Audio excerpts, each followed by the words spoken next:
Hello, welcome to the Southern Bible Thumper channel. In this upload, we're going to be reading 2 Kings chapter 20. I'm going to change this because I prefer the King James Version out of tradition. Where is it? Should have done this before I hit record, correct? Yes. Okay, but now we've got it. 2 Kings chapter 20. In those days was Hezekiah sick unto death. And the prophet Isaiah, the son of Amos, came to him and said unto him, Thus saith the Lord, Set thine house in order, for thou shalt die and not live. Then he turned his face to the wall and prayed unto the Lord, saying, I beseech thee, O Lord, remember now how I have walked before thee in truth and with a perfect heart, and have done that which is good in thy sight. And Hezekiah wept sore. And it came to pass, afore Isaiah was gone out into the middle court, that the word of the Lord came to him, saying, Turn again, and tell Hezekiah, the captain of my people, Thus saith the Lord, the God of David thy father, I have heard thy prayer, I have seen thy hearts. Behold, I will heal thee. On the third day thou shalt go up unto the house of the Lord, and I will add unto thy days 15 years. And I will deliver thee, and cut this city out of the hand of the king of Assyria. And I will defend this city for mine own sake, and for my servant David's sake. And Isaiah said, Take a lump of figs. And they took and laid it on the boil, and he recovered. And Hezekiah said unto Isaiah, What shall be the sign that the Lord will heal me, and that I shall go up into the house of the Lord the third day? And Isaiah said, This sign shalt thou have of the Lord, that the Lord will do the thing that he hath spoken. Shall the shadow go forward 10 degrees, or go back 10 degrees? And Hezekiah answered, It is a light thing for the shadow to go down 10 degrees. Nay, but let the shadow return backward 10 degrees. And Isaiah the prophet cried unto the Lord, and he brought the shadow 10 degrees backward, by which it had gone down in the dial of Ahaz. At that time, Berodach Baladan, the son of Baladan, king of Babylon, sent letters and a present unto Hezekiah, for he had heard that Hezekiah had been sick. And Hezekiah hearkened unto them, and shewed them all the house of his precious things, the silver, and the gold, and the spices, and the precious ointment, and all the house of his armor, and all that was found in his treasures.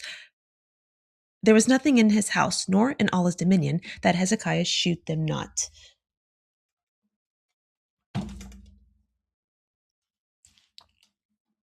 Then came Isaiah the prophet unto King Hezekiah, and said unto him, What said these men? And from whence came they unto thee?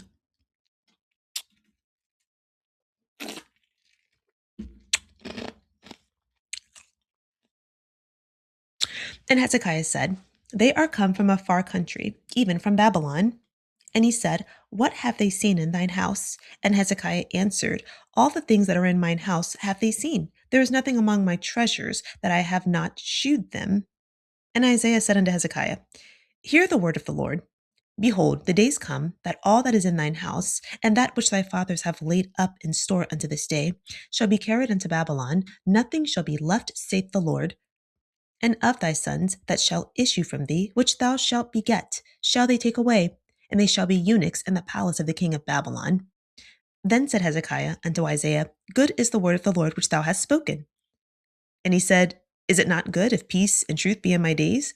And the rest of the acts of Hezekiah, and all his might, and how he made a pool and a conduit, and brought water into the city, are they not written in the book of the chronicles of the kings of Judah?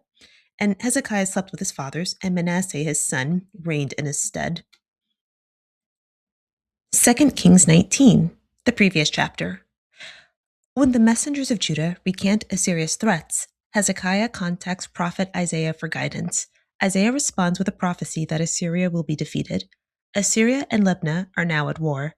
The Ethiopian king writes a letter warning Hezekiah that God will not be able to help him against the Assyrians. Hezekiah prays for God's help. An angel of the Lord came to the Assyrian military camp at night and slaughtered 185,000 people. The Assyrian king, Sennacherib, left and went to live in Nineveh. As Sennacherib was worshipping an Assyrian god in temple, 2 of his own sons slaughtered him in the building. 2 Kings 20, the current chapter. King Hezekiah is terminally ill. Isaiah prophesies his death. Hezekiah cries out to God. Isaiah tells him that God heard his prayer and will add 15 years to his life. The Babylonian men that wrote to Hezekiah when he was ill visits him in this chapter. He shows them everything that he owns. Isaiah prophesies that Babylon will take everything of value from his kingdom and make his sons eunuchs. King Hezekiah's son Manasseh becomes king after his death. Summarizing 2 Kings chapter 20, verse 1 through 7. Hezekiah becomes gravely ill, and in the next sentence, Isaiah tells him, "Oh, get ready to die." God says you're going to die. Hezekiah does not take this well. He turns to the wall and he begs God for his life and cries bitterly. Now, I just want to add this detail in 2 Kings 18, when the Assyrians were attacking King Hezekiah's kingdom, Judah, King Hezekiah decides to give Assyria all of Judah's money and the golden enhancements that were on the temple before asking God for help. So this is the same man. So just to contrast with Jezebel, when it was time for Jezebel to die, she painted her makeup on and sat waiting for them to come get her. And she didn't beg for her life. She insulted the man that came to kill her. But all the man remembers is makeup because he was so focused on her physical appearance.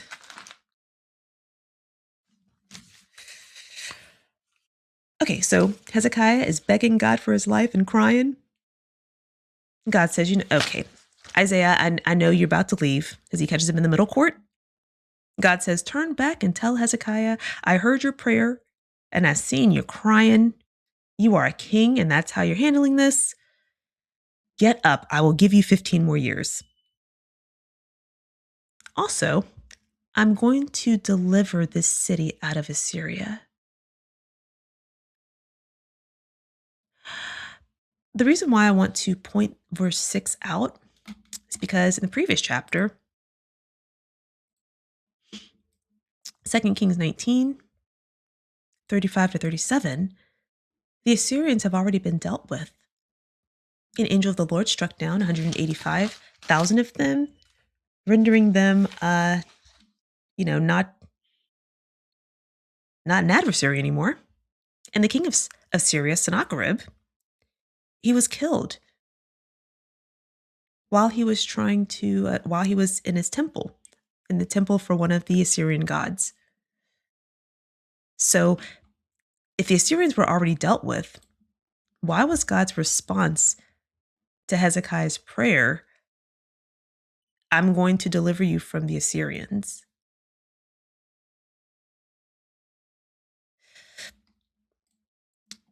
I want to point out that the author of 2 Kings is not known.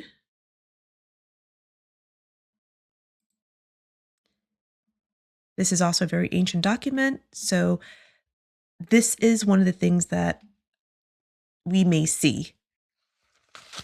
An event already is concluded in one place, but then we are in the next chapter or in a different chapter giving more detail on what happened before that event was over. But because we don't know who wrote it, we don't know their education level, we don't know the intention of wanting to even include a story like this, because at this point, King Hezekiah doesn't look so great. We just have to keep all that in mind when we are reading ancient historical documents. That's one reason why I like to read the Bible like an encyclopedia, like a dictionary. I want to read every single thing that is on in the chapter, because reading it as if we already know what it's going to say, or adding our own interpretation, spiritual interpretation, I personally think we miss a lot. And for me, it does not help me to read this and not try to pull what's out of here on the page.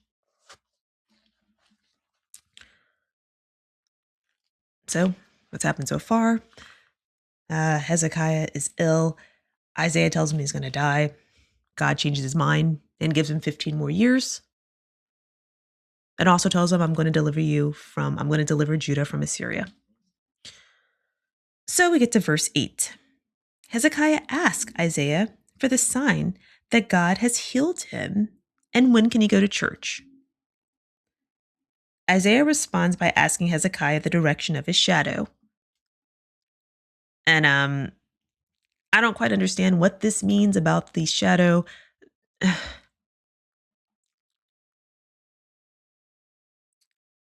But I know it changed directions.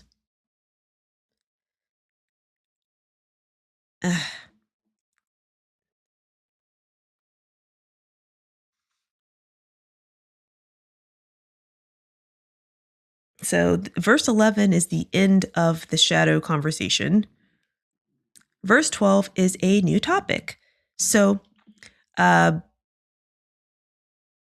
so I know that in the King James Version, the person in verse 12 is Berodak Baladan. But when we look here at the English Standard Version, it's Merodach Baladan. Again, because we don't know who wrote this, and this is such an ancient document, we're going to see different things like that. Also, the different translations.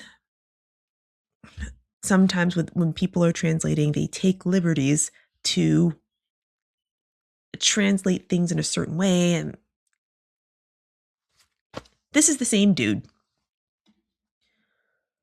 So, the Prince of Babylon it says here that he sent letters and a present.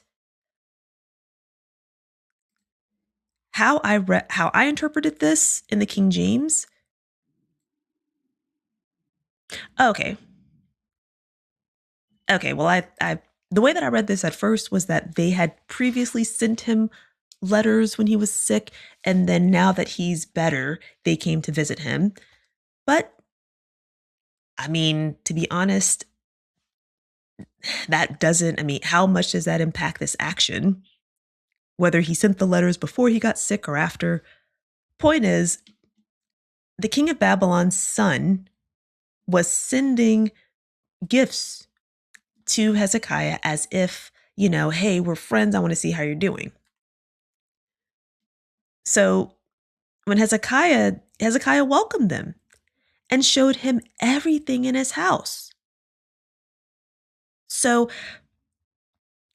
there's two things that I wanted to point out. First, this doesn't make King Hezekiah look good. It makes him look like he's a silly king, that he does not know how to secure himself as this man with this status. A man that has status like that, you don't let everybody into your space. It doesn't matter if they are being kind. It doesn't matter if they're a king too.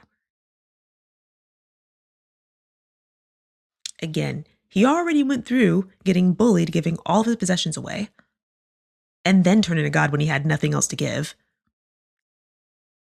He gets news that he's going to die. He cries to God and tells God, don't you remember how great I was? And now that this seems like this man is lonely. And as a king, that may be a lonely spot to be in. But that's what I got from this. He was lonely. And having another another man with some status that doesn't need his connection for anything, that might have seemed like that could have been he could have accepted that as a true concern.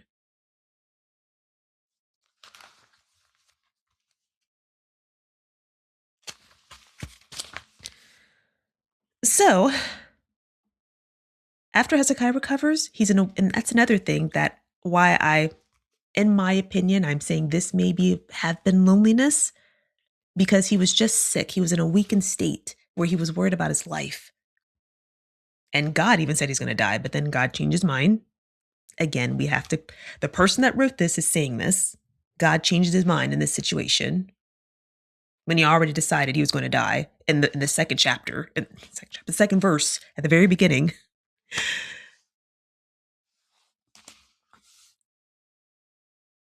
So Hezekiah shows all of everything. There's nothing wrong with having personal boundaries. There's nothing wrong with keeping some secrets. Intimacy does not require a lack of boundaries.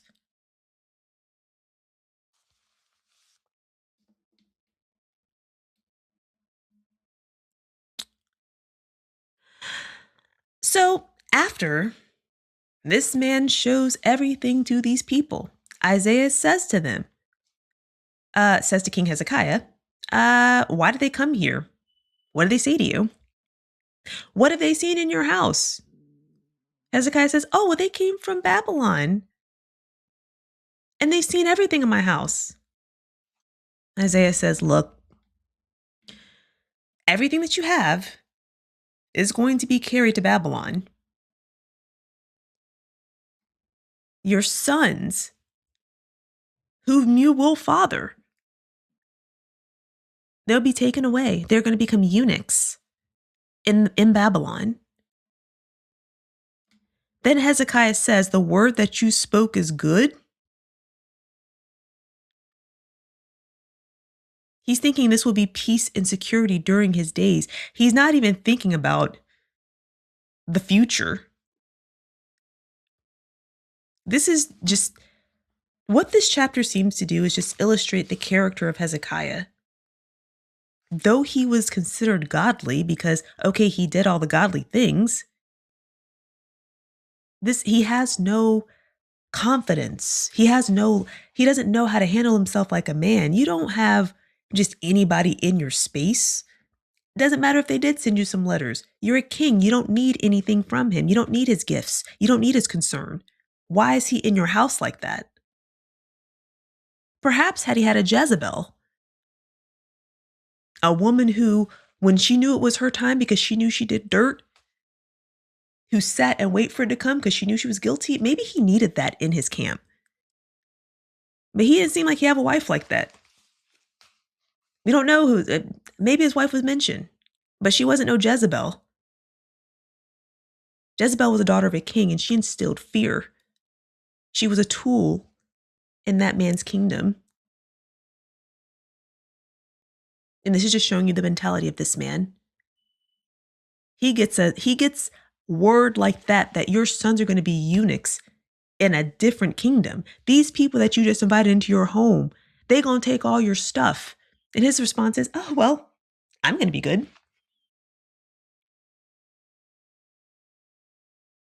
So this may be why this was included, why someone thought to include this. So you don't just look at Hezekiah like he's just this. He followed God.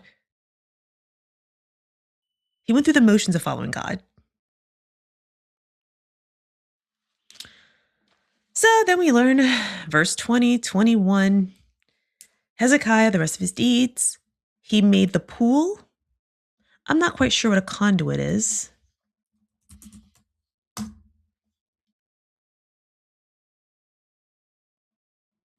Okay. So he helped bring water to the city. He dies. His son reigns in his place. So that is 2 Kings 20. Thank you so much for clicking on the video. Have a good day.